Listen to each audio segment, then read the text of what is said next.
For more than a week now, she has lived with her phone pressed against her hand, waiting for any sign of life from her family back in Sanctions in western Iran. Her messages to her brother go unanswered. The landlines and mobile networks have been cut. The official story may sound reassuring, but the videos tell a very different story.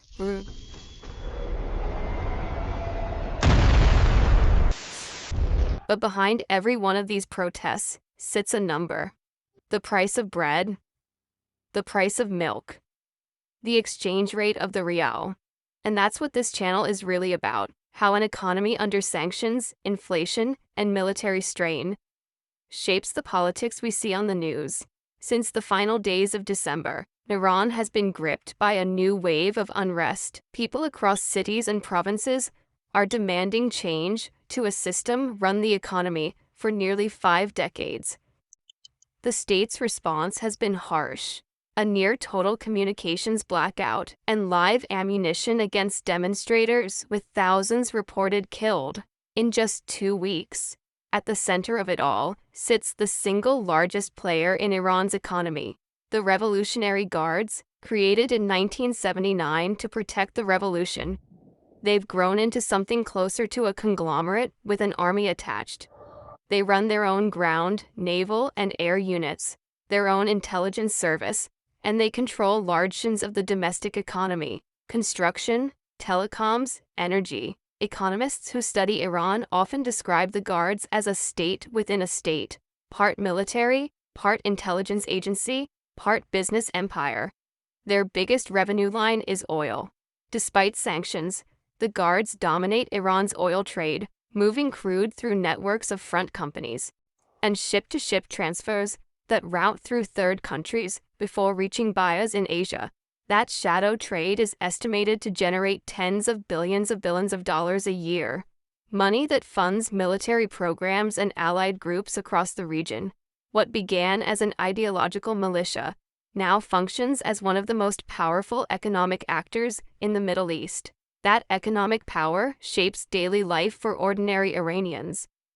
We met a young couple in Tehran who, like many of their generation, have quietly pushed back against the state's strictest social rules.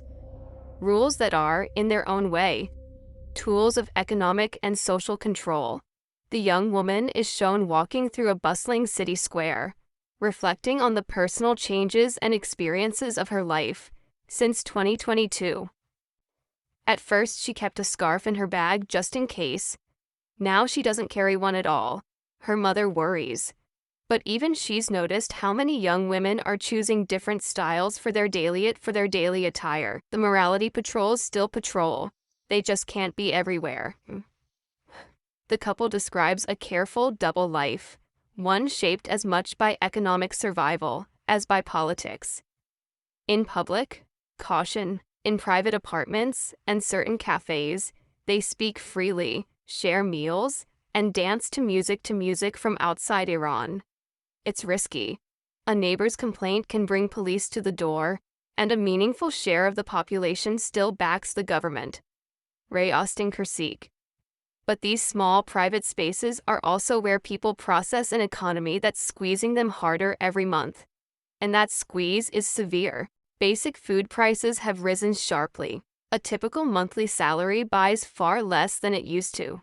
Bread has tripled in price within a single year.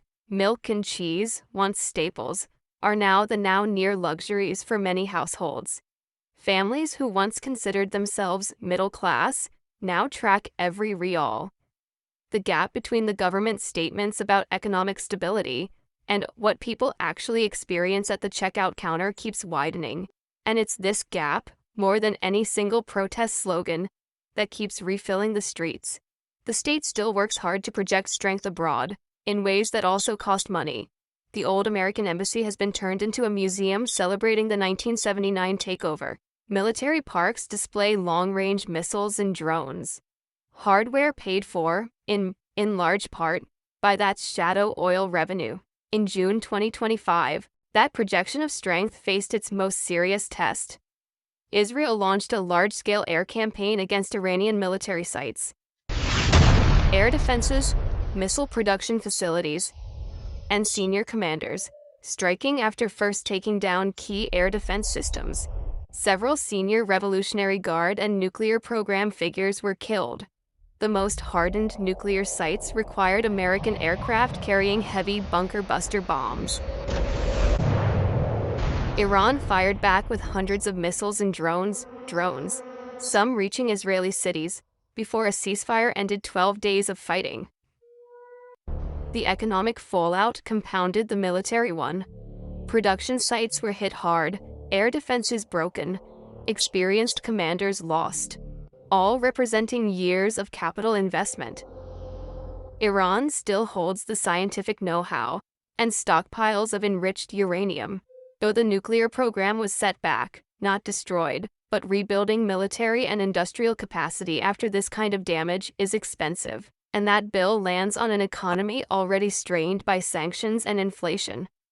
That bill arrived right on top of the price shocks driving the protests. What started as anger over the cost of living has widened into broader demands about who controls the country's wealth. Persinivasis Sonoland.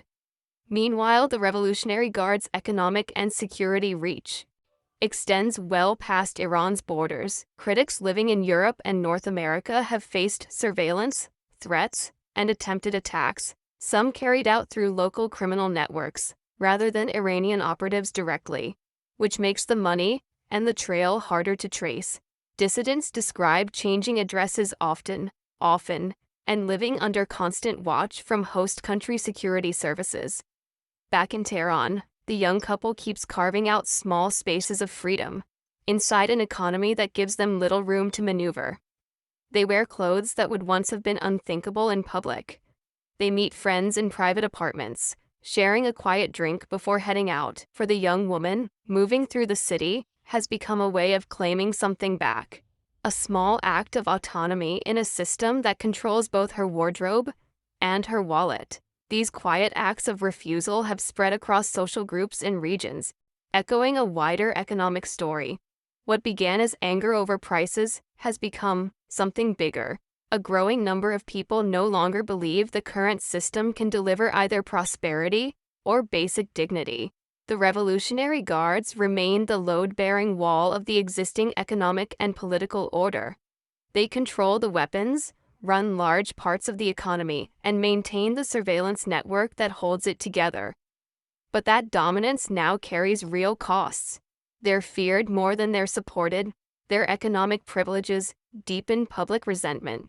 And recent military losses have shown that even their most advanced systems, and the money behind them, can be overcome. For the journalists still waiting for news from Sanctions, for the young couple in Tehran, and for millions of others watching their savings shrink, the coming months are uncertain.